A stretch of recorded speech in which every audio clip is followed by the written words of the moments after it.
I want to tell you about my own grandfather. I write to him in Dear Orchid to Dear Literary Grandpa. Dear Literary Grandpa, what language was closest to your heart? Your native tongue from Qinshan, Mandarin, or after 40 years in America, had English found its way in? You weren't one for big declarations, but I knew you cared because you spoke to me in stories. You never talked much about your past, but I caught glimpses in your habits, how you saved twist ties and bread bags, how you grew quiet over certain memories. It was years before I learned how you'd been separated from your infant daughter when China's borders closed.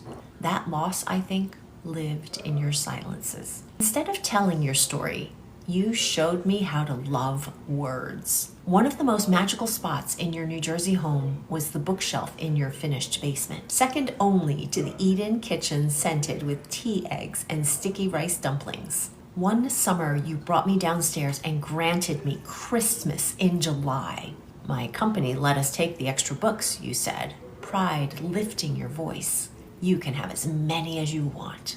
I imagined your job in publishing like Willy Wonka's chocolate factory. Alphabets swirling through pipes, stories pouring off conveyor belts.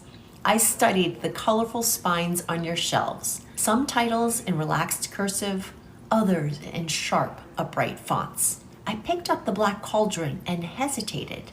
It's for 9 to 12-year-olds, I said, worried it was too hard. That's okay, you said. You're a good reader. You can have as many of these. You can have any of these. With your blessing ringing in my ears, I carried my first armful upstairs. I passed the garage where your son's German Shepherd whined. I loved that dog. But at that moment, books called louder. I sprawled on the fuchsia plastic-covered sofa, the one reserved for adults, and read the afternoon away. You sat nearby, paging through your Chinese newspaper and a well-thumbed Bible edged in red, a satin ribbon marking your place. You didn't interrupt me. You understood the hush that reading requires. Maybe you felt it too. Do you feel it when you read? Tell me about your reading habits. What have you been enjoying? Have you found anything in epistolary format or anything that you've really loved? Leave it in the comments. I'd love to get ideas from you and to learn from your reading habits.